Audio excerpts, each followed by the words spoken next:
অস্ট্রেলিয়ার বিপক্ষে বড় উপলক্ষ বাংলাদেশের 3 ম্যাচ ওয়ানডে সিরিজের প্রথম ওয়ানডে আগামীকাল। সেই ওয়ানডের আগে অস্ট্রেলিয়া ক্রিকেট বোর্ড একটি চমক দেখিয়েছেন। ট্রেভিস হেড এবং মিচেল মার্শকে শেষ মুহূর্তে তারা স্কোয়াড থেকে পরিবর্তন করেছে, তার বদলে টড মার্ফি এবং ম্যাথিউ শটকে তারা দলে অন্তর্ভুক্ত করেছে। তা নিয়ে আমরা কথা বলবো, আগামীকালকে উইকেট বা পিচ কেমন হবে, একাদশী বা কেমন হবে, তা নিয়ে আমরা কথা বলবো আমাদের ইন্ডিপেন্ডেন্ট টেলিভিশনের বিশেষ প্রতিনিধি মাঝারুল ইসলামের সঙ্গে। মাঝার, অস্ট্রেলিয়া শেষ মুহূর্তে স্কোয়াড একাধিক পরিবর্তন, কী মনে হচ্ছে আপনার? উইকেটের ভিত্তিতেই কি এই পরিবর্তনটা? দেখুন, যখন প্রথমে স্কোয়াড দিয়েছিল আমি খুবই খুশি হয়েছিলাম এবং বিসিবির সভাপতি যিনি আমি ইকবাল তাকে জিজ্ঞাসা করেছিলাম যে অস্ট্রেলিয়া দারুণ একটা দল দিয়েছে, তো এই উপলক্ষে বাংলাদেশ কেমন উইকেট চায়, কেমন খেলতে চায়, জিততে চায় কিনা। সবাই খুশি ছিল যে অস্ট্রেলিয়া ভালো একটা দল দিয়েছে। দেখুন, দুইটা চেঞ্জে কী চেঞ্জ হতে পারে এটা বলতে পারেন, কিন্তু দুইটা চেঞ্জে পুরো স্কোয়াডের ভারসাম্য চেঞ্জ হয়ে গেছে। মানে বড় তারকার মধ্যে হেড এবং মার্শকে বাদ দেবেন না, দলটা অনেক দ্বিতীয় অথবা তৃতীয় সারি মনে হবে। আগে যেটা মনে হয়নি, আগে আপনি হ্যাজেলউড নেই, স্টার্ক নেই, সেখানে কামিংস নেই অথবা স্মিথ নেই, মনে হয়নি, কারণ বাকিরাও ভালো। ওই ভালোর মধ্যে বড় দুই তারকা ছিলেন মিচেল মার্শ এবং আপনার ট্রেভিস হেড, তো তারা নেই এখন। আপনার কাছে আমার কাছে এই স্কোয়াডটা দেখলে মনে হতেই পারে যে ভাই এটা দ্বিতীয় অথবা তৃতীয় সারির দল, এবং সবচেয়ে বড় বিষয় হচ্ছে বলতে না ভাই এরাই তো ওডিআই টিম খেলছে, কিন্তু এরা তো মেইন টিমের না, এরা লাস্ট পাকিস্তানেও খেলেছে। কিন্তু তারা যদি ইন্ডিয়ার সাথে খেলতো, তারা যদি ইংল্যান্ডের সাথে খেলতো, দেখতেন এখান থেকে 8 জনই থাকতো না বা 7 জন থাকতো না। তো সেই দিকতে বলবো অবশ্যই এটা আমার কাছে মনে হয়েছে এখন দ্বিতীয় সারির দল। তারপরেও অস্ট্রেলিয়া যারা এসেছে তারাও অনেক অনেক স্ট্রং। আমার মনে হয় যে ভালো একটা সিরিজ হবে এবং বাংলাদেশ দল একেবারে সর্বোচ্চ প্রস্তুতি এবং সর্বোচ্চ চেষ্টা করেই সিরিজ জিততে চাইবে। আজ সংবাদ সম্মেলনে এসেছিলেন বাংলাদেশ অধিনায়ক মেহেদী হাসান মিরাজ। সেখানে তিনি 4 বছর পর জাতীয় দলে ফেরা মুসাদ্দেক হোসেন সৈকত এবং রিশাদ হোসেনকে নিয়ে কথা বলেছেন। মিরাজের কথাই মনে হচ্ছে অনেকটা স্পিন উইকেটের দিকেই বাংলাদেশ যেতে পারে। সেক্ষেত্রে কি 3 পেসার আমরা পাকিস্তান সিরিজে দেখেছি, সেখান থেকে কারো একজনের কপাল পুড়তে পারে কিনা? দেখুন, সবশেষ যে ওয়েস্ট ইন্ডিজ সিরিজ হয়েছিল সেখানে আমরা দেখেছিলাম যে 50 ওভারই স্পিনাররা করছে। এরপর কিন্তু আর হয়নি এমন। পাকিস্তানের এগেনস্টে 3 জন পেসার বল খেলেছে সবগুলো ম্যাচে, নিউজিল্যান্ডের সাথে সেটা হয়েছে। এবং পাকিস্তানে যেটা খেলেছে, পাকিস্তানও কিন্তু 2টা পেসার 3টে পেসার নিয়ে খেলেছে, মানে 2টা পেসার বেশি নিয়ে খেলেছে। তো ওরা খেলেছে মানে পাকিস্তানের মাটিতে, যেটা কিন্তু বাংলাদেশ কিন্তু ধারার মধ্যে এসেছে, পেসারদের কনফিডেন্স দিয়েছে, পেসারদের নিয়ে কাজ করেছে, পেসার সাফল্য দিয়েছে।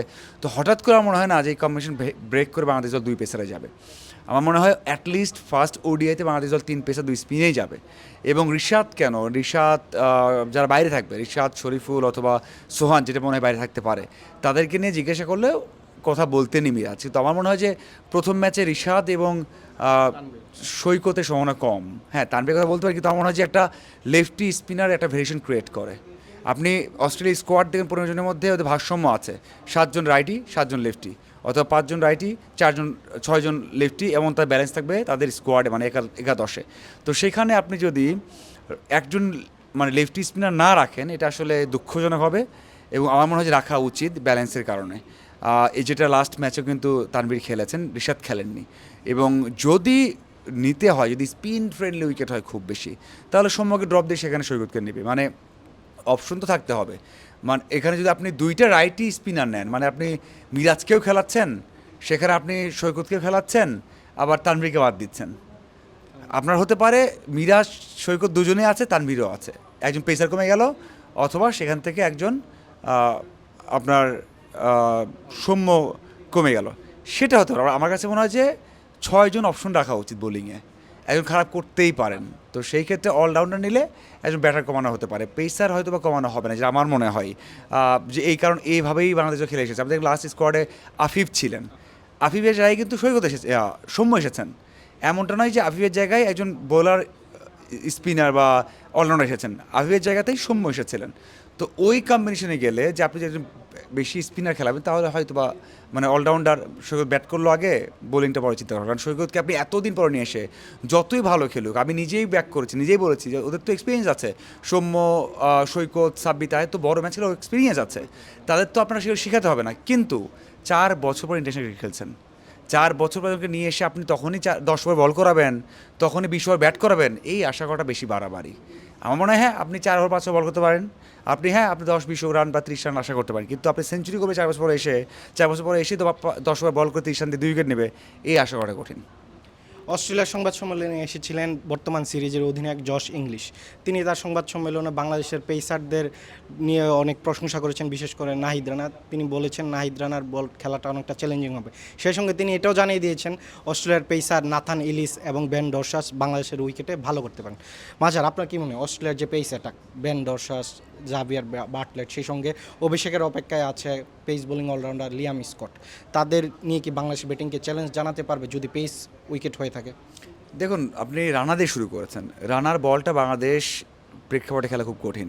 রানা কিন্তু দুবাইও রান অনেক দিয়েছেন বা বাইরেও দিয়েছেন। দেখুন, বাংলাদেশের উইকেটে হয় কি আনইভেন থাকে। আপনি 142, 148, 147 কিলোমিটার পার আওয়ারের বলে আনইভেন হচ্ছে, আপনি কীভাবে খেলবেন? মানে আমি বলছি না খারাপ করেন, দেশে বাইরে ভালো করেছেন, সব জায়গায় ভালো করেছেন।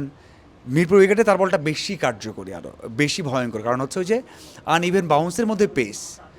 সেম জিনিস কিন্তু ওদেরও আছে। এলিসের বল কিন্তু 144-45 কিলোমিটার পার আওয়ার করেন। সো বাকি যে বোলারদের কথা বলেন তারাও কিন্তু ভালো বল করেন, তারাও কিন্তু পেস বল করেন ভালো। হ্যাঁ, তাদের বোলিংয়ে অলরাউন্ডার আছে, সেটা হয়তো খুবই সমস্যা করবে না, কিন্তু তাদের হাইট, তাদের এগ্রেশন, তাদের পেস, সেটা বড় একটা বিষয়। সো তারা তৈরি হয়ে এসেছে, তাদের ওই বড় নামগুলো নিয়ে কিন্তু তারা তৈরি হয়ে যাচ্ছে। এলিসের বল তো দারুণ হয়েছে, আমি পাকিস্তানি ম্যাচ দেখলাম। তো রানারটা বলবো, হ্যাঁ এটা অবশ্যই ভয়ঙ্কর বিষয় যদি উইকেটের নিচে একটু হালকা নরম থাকে, বল একটু আনইভেন হয়, সেই ক্ষেত্রে রানার বল খেলা খুবই কঠিন হবে। অন্যদিকে অস্ট্রেলিয়ারও কিন্তু সেম, তার আগে বোলিং পারে, তারা যদি একটু উইকেট থেকে অ্যাসিস্ট্যান্ট পায়, বাংলাদেশে দেখবেন 10 ওভারের মধ্যে 4টা উইকেট নেই বা 3টে উইকেট নেই, এটা হতে পারে কিন্তু। সো এটা মাথায় রাখতে হবে। মানে আমার কাছে মনে হয়েছে অস্ট্রেলিয়ার দলটা কেন ভয়ঙ্কর, তাদের আপনি যেটা বললেন সব অপশন আছে। 5 জন স্পিনার আছে, 5 জন পেসার আছে, 10 জন বোলার, 5 জন হয়তো স্পেশাল ব্যাটার। আপনি নামগুলো লাউসেনে বল করেন, সেখানে গ্রিন বল করছেন, স্কট বল করছেন, সে রেনশো বল করছেন, সেখানে আপনার জ্যাম্পা তো আছেই। মানে হাজারো অপশন তাদের, মানে সব অপশন, হাজারে বলছি, বাট অপশন শর্ট আছে, মানে সব পাকিস্তান খুব ভালো করছে। এইগুলো এই জন্য বলছি যে তারা সব দিক দিয়ে প্রস্তুত হয়ে গেছে। মানে পেস দিবেন, পেস খেলবে, পেস বল করবে, স্পিন দিবে, স্পিন খেলবে। কিন্তু স্পিন দিলে ওদের অসুবিধা বেশি, ওরা স্পিন বলে ওরকম খেলতে পারে না। আবার এটাও ঠিক, বাংলাদেশের কোয়ালিটি স্পিনের এগেনস্টে ভালো খেলতে পারে না। সব দিকে আমাদের সমস্যার মধ্যে আছে। বাংলাদেশ জয়ের সম্ভাবনা বেশি, কিন্তু আমার মনে হয় একটু ডিফিকাল্ট, চিন্তা করতে হচ্ছে খুব বেশি করে। তারপরেও বলবো যে বাংলাদেশ হয়তো বা আনইভেন বাউন্স রেখে 3টে পেসার নিয়ে 2টো স্পিনার নিয়ে খেললেই মানে বাংলাদেশের জন্য ভালো হবে। দর্শক, বাংলাদেশের একাদশ অনেকটাই উন্নমিত। পাকিস্তানের বিপক্ষে যে সিরিজে একাদশ ছিল সেখান থেকে 1টি বা 2টি পরিবর্তন আসতে পারে, কিন্তু প্রশ্ন থেকে যায় বাংলাদেশের ওপেনিংয়ে তানজিদ হাসান তামিম এবং সাইফ হাসানকে নিয়ে কি টিম ম্যানেজমেন্ট এগিয়ে যাবে কিনা, সেক্ষেত্রে সৌম্য সরকার অপেক্ষা করছে। মাঝার, আপনার কি মনে হয় ওপেনিং স্লটে কি সৌম্যকে কি প্রথম ম্যাচ থেকেই সুযোগ দিবে কিনা টিম ম্যানেজমেন্ট? না, সবশেষ ম্যাচে ওয়ান ডাউনে খেলেছেন, সবশেষ ম্যাচে ওয়ান ডাউনে খেলেছেন। আপনি কিছু খেয়াল করে দেখেন, সেখানে সাইফ এবং তামিম ওপেন করেছিলেন। ওয়ান ডাউনে করেছেন সৌম্য, এরপর শান্ত, লিটন এবং তারপর করেছে আপনার হৃদয়। মানে এটা তো একদম ফিক্সড। তো এই জায়গাতে আপনি কোনো চেঞ্জ পাবেন না। আমার মনে হয় যে ওই একাদশের যে ব্যাটাররা ছিল 6 জন, সাথে মিরাজ তো আপনার auto choice as a captain, এবং বোলার যেটা বলেন কি, হয়তো মিরাজ শুনে রাগ করবে, কষ্ট পাবেন, ক্যাপ্টেন খেলবেন। তো এই যে 7 জন তো কনফার্ম আছে, এখানে চেঞ্জ হবে না। আপনি যেটা বললেন, যদি কোনো কারণে স্পিন অ্যাটাক হয়, বাংলাদেশ বোলিং অপশন বাড়াতে চায়, তাহলে সৈকতকে সেখানে নেওয়া হতে পারে, এবং এছাড়া আমি কোনো চেঞ্জ দেখি না। অন্যদিকে বোলিং ডিপার্টমেন্টে আরও বলেছি, আমি যে একাদশটা একবার স্পেসিফিক বলি, আপনি খেয়াল করে দেখবেন তামিম, সাইফ, সৌম্য, শেখ শান্ত, লিটন, হৃদয়, মিরাজ, এরপর তানভীর, রানা, তাসকিন, মুস্তাফিজ। বাদ দিই আমি রিশাদ অনেক সময় খুরুচে হন, প্রথম ম্যাচে রিস্ক নাও নেওয়া হতে পারে বা নেবে না, এটা আমার যেটা মনে হয়।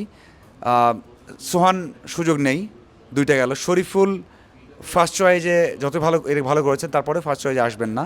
3টা সাথে সৈকত বললাম, এই সৈকতের চান্সে সেটা, এই 4 জন বাইরে থাকার সম্ভাবনা বেশি। দর্শক, আগামীকাল বাংলাদেশ এই একাদশ নিয়ে যেতে পারে, তা আমরা আশা করতেই পারি। বিশেষ করে মুসাদ্দেক হোসেন সৈকতের অপেক্ষাটা হয়তো আরও বাড়তে পারে। 4 বছর পর তিনি জাতীয় দলে ফিরেছেন, একাদশে ফিরবেন কিনা সেটা সময়ের উপর ছাড়া থাকলো। আমরা আগামীকাল ওয়ানডেতে স্টেডিয়াম থেকে আপনাদের সঙ্গে আবার যুক্ত হবো। সে পর্যন্ত আমাদের সঙ্গেই থাকুন। ধন্যবাদ।